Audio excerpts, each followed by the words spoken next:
Don't ever let somebody tell you you can't do something, not even me. You got a dream, you got to protect it.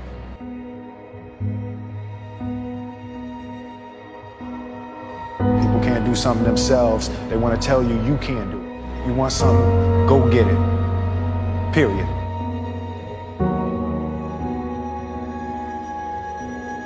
I have heard the word impossible my entire life. I never ever listened to the naysayers. I eliminated the words impossible from my vocabulary. So when people say that it can't be done, I did it. Because I can tell you, the bottom line is that all of you should take the word no, and that's impossible and can't be done, out of your vocabulary. You know, there are American heroes who don't like this idea. And I wonder what you think of that. I was very sad to see that because those guys are, those guys are heroes of mine, so it's really tough. You know, I wish they would come and visit and see the hardware that we're doing here. And I think that would change their mind. Did you think, I need to pack this in? Never. Why not? I don't ever give up. I mean, I'd have to be dead or completely incapacitated. Never, ever take no for an answer, as I've never taken no for an answer. A lot of it had to do with me being gay, because, you know, I've been, everybody just like, I think when you think of me being someone that said that I was a force of nature, how do you get movies made, and how do you just, they're impossibilities. And that was because I was told that, you know, I was nothing and that I would be nothing. So I have nothing to lose. You know what I mean? So I think that taking no for an answer is absolutely not acceptable. Ever. I met a high school teacher who one day changed my life. I was waiting on another student, and when he came in, he said to me, "Young man, go to the board and write what I'm about to tell you." And I said, I can't do that, sir. He said, "Why not?" I said, "I'm not one of your students." He said, "It doesn't matter, follow my directions now." I said, "I can't do that, sir." He said, "Why not?" I said, "Because I'm educable mentally retarded." And he came from behind his desk and he looked at me. He said, "Don't ever say that again. Someone's opinion of you does not have to become your reality." I refuse to take no for an answer. So if I'm told no, you know, when I was told you can't have a baby or you'll never be able to do that, I don't let that in, which I find very useful. I do let in criticism, but only if it's useful. And so I'd say that's probably my best attitude. I just won't take no for an answer. When people shit on you and doubt you, I am tired of people not starting and living their life on one very simple thing, which is they're worried about what other people think, whether that's their mom, their friends, and worst of all, comments in social media. I mean, this is some 6th grade lunchroom shit. Are you really not gonna live your life based on somebody's anonymous and icon feedback that you suck? They fucking suck. They're straight trash. That's why I fucking found a dumpster. It's enough. You've lived your whole life this way. It doesn't matter what they think. When you're fucking 92 and you're sitting there, you're not gonna give a shit about what Punkman 96 had to say, or even what your aunt had to say, who's miserable because she never got hers, so she's trying to keep you down. So very simply, please take the passion that is pouring out of my fucking face right now and run with it and go do something. If you need a little burst, here it is. Go do something, because the only thing that's holding you back is you're worried about what other people have to say. You give up on that shit and you're clean and you can go. And all of a sudden, it's not how much money you have or how much time you have. You just see that you can do it. Money ain't time, ain't shit of holding you back compared to your worry about other people's opinions. Leave that in high school. It's time to go. With success in life comes more haters.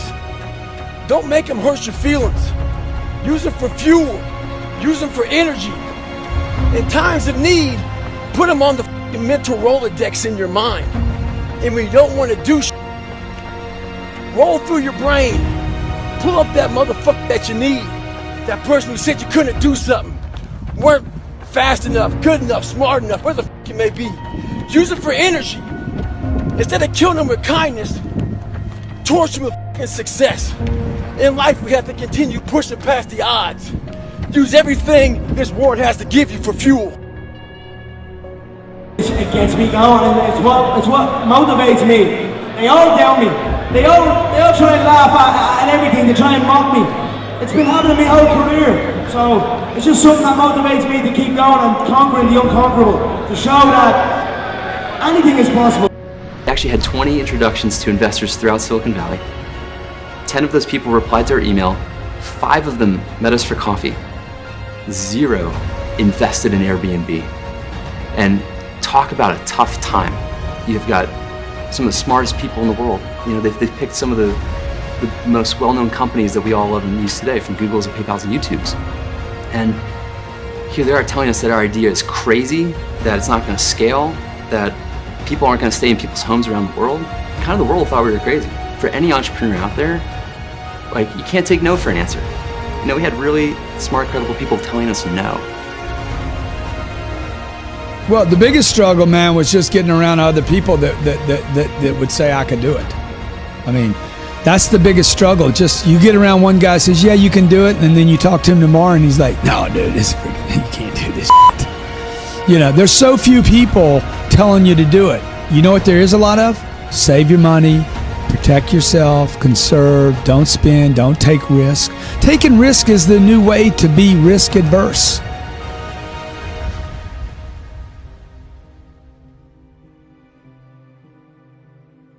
The biggest struggle for me was my family, man. The people closest to me was the biggest struggle. Every time I went out to do another deal, everybody told me, you don't need to do that, man. The only person that was encouraging me was my twin brother, because I would see how he was doing it. Dude, he was making his swings.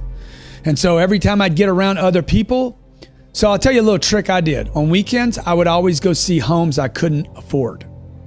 That has always inspired me. I would go drive neighborhoods. Literally, I've done this my entire life until I finally got to the point where they wouldn't even let me in the neighborhood. There's neighborhoods in Miami, dude, you can't even go see. They won't even let you in the gates. You know, I started a band and the world laughed at me. Literally laughed at me, kicked us around, talked shit about us in the press for years, and still do.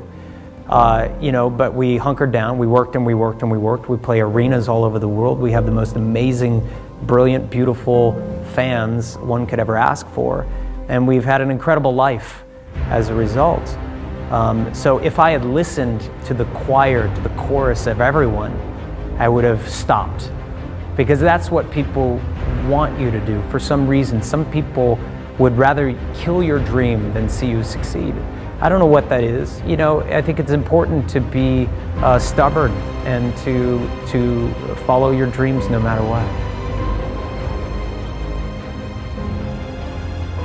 And the people who are like offended by it, it doesn't matter. You know, like, because it's about motivating the doers. And anyone that wants to sit around and talk, they're doing too much time, they're taking too much time talking shit about it, instead of getting up off their ass and following their dreams. Because I'm here to follow my dreams, you know, and help other people follow their dreams and inspire people who are dreamers. It's crazy that we live in a world that if you're super positive and super creative, that it's scary. So what does that tell you about the mentality of most people? If you're scared of like positivity and creativity. I want to do something I've never done before, and I don't know how, but I can imagine it. I want to engage in the unknown. I truthfully want to pursue the unknown. And in the pursuit of the unknown, something comes to realization, and I'm never prepared for it. So when I set out to do what I set out to do, I set out to do the impossible. Everybody told me, you're nuts, you can't do that, you can't do that. And that's also consistent with all entrepreneurs. There's always a legion of people who will tell them you can't do that, and even if you could, why would you? There's so many better things to do other than that you can make so much more money from. But money was really a very, very narrow part of what I was really setting out to do.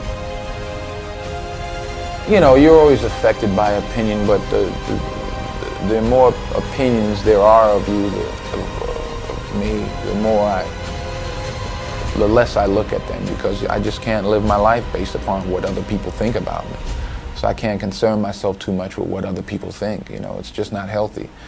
I don't think I could continue to do what I do if I was constantly worrying about what somebody thought about it.